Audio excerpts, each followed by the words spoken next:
उसके चेहरे पर चाकू से वार किए गए थे, पूरे शरीर पर जख्म के निशान थे। उसके ब्रेस्ट को चाकू से काटा गया था।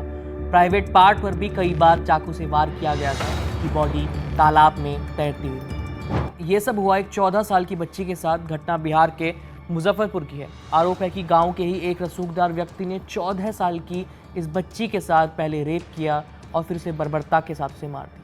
जैसे जैसे आप इस बच्ची के साथ हुई हैवानियत की कहानी सुनेंगे, गुस्से के मारे आपका खून खौलने लगेगा, इंसानियत पर से सारे विश्वास उठ जाएंगे। आप खुद से सवाल करेंगे कि क्या कोई इतना गिर सकता है, और आपको महसूस होगी उस परिवार की बेबसी और लाचारी जिसकी बेटी के साथ ये सब हुआ, लेकिन उनकी सुनवाई कहीं नहीं हो रही।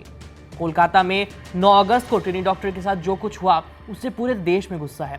अभी तक उस ट्रेनी डॉक्टर को न्याय नहीं मिला है। सड़कों पर प्रदर्शन हो रहे हैं कि अब किसी महिला के साथ ऐसा ना हो, इसके लिए सरकार कोई कदम उठाए। ये मामला अभी तक शांत भी नहीं हुआ कि बिहार में भी कुछ लोगों ने ऐसे ही एक घिनौने अपराध को अंजाम दे दिया। मामला मुजफ्फरपुर जिले के पारू थाना क्षेत्र का है। घटना 11 और 12 अगस्त की दरमियानी रात की है। जानकारी के मुताबिक 14 साल की बच्ची अपनी मां और बड़ी बहन के साथ घर के अंदर सो रही थी। गर्मी ज्यादा थी, इसलिए पिता और भाई घर के बाहर आंगन में खाट पर लेटे हुए थे। देर रात अचानक घर के बाहर 3 मोटरसाइकिल आकर रुकती है। बाइक सवार लोगों ने पिता और भाई को गालियां दी और वो जबरन घर के अंदर घुस जाते हैं। हल्ला सुनकर बच्ची भी अपनी मां और बड़ी बहन के साथ आंगन में आती है। पता चलता है कि ये लोग इस 14 साल की बच्ची को ही ढूंढ रहे थे। पूरे परिवार के सामने इन लोगों ने चाकू के बल पर बच्ची को उसी के घर से उठा लिया और बाइक पर बिठाकर ले गए। शोर शराबा सुनकर जब तक आसपास के लोग इकट्ठे हुए, आरोपी वहां से बच्ची को किडनैप करके जा चुके थे। पीड़ित परिवार और मोहल्ले के लोगों ने बच्ची को ढूंढते ढूंढते सुबह कर दी, लेकिन वो नहीं मिली।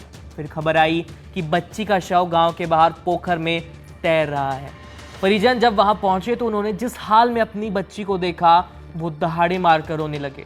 मीडिया रिपोर्ट्स के मुताबिक पीड़िता की बड़ी बहन का कहना है कि उसके मुंह को चाकू से गोदा गया था। उसके पूरे शरीर पर जख्म के निशान थे। उसके ब्रेस्ट को चाकू से काटा गया था और तो और उसके प्राइवेट पार्ट को चाकू से छलनी गया था। यही नहीं, पीड़िता का शव तालाब में बंधा हुआ था और तैर रहा था।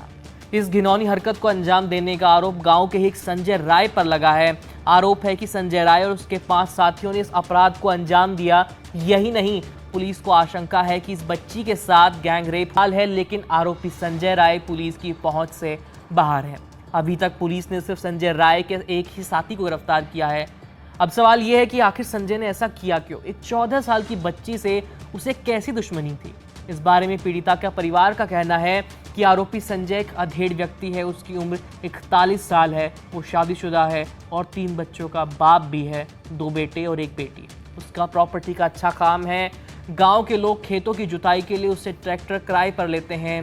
इससे इतना लड़की का परिवार बेहद गरीब है। पिता और भाई मजदूरी करते हैं। आरोप है कि आरोपी संजय लड़की के घर वालों पर शादी के लिए दबाव बना रहा था, लेकिन बच्ची की उम्र कम थी और घर वालों ने मना कर दिया। इससे आरोपी गुस्से में आ गया और उसने इस घटना को अंजाम दे दिया। फिलहाल पुलिस ने लड़के की मां की तहरीर पर एफआईआर दर्ज कर ली है और संजय के एक साथी को भी गिरफ्तार कर लिया है। लेकिन सवाल ये है कि अभी तक आरोपी संजय को पुलिस पकड़ क्यों नहीं पाई? वो पुलिस की पकड़ से क्यों बाहर है? क्या खत्म हो गया है? रेप जैसे गंभीर मामलों की जांच करने के लिए पुलिस की ओर से कब तक लापरवाही दिखाई जाएगी? और ये हमारे समाज को क्या हो गया है? जब भी इस तरह का कोई अपराध होता है तो हर बार सवाल उठते हैं और हर बार इनका जवाब नहीं मिलता। इस संवेदनशील मामले पर शुरू हुई राजनीति से इतर नाबालिग के परिजन न्याय की उम्मीद में बैठे हैं। पुलिस कार्रवाई का दम भर रही है और पुलिसिया कार्रवाई से दूर आरोपी फरार है। इस मामले में जो भी अपडेट्स होंगे हम आप तक लाते रहेंगे। इस मुद्दे पर अपनी राय हमें कमेंट करके ज़रूर बताइए। मेरा नाम है आयुष।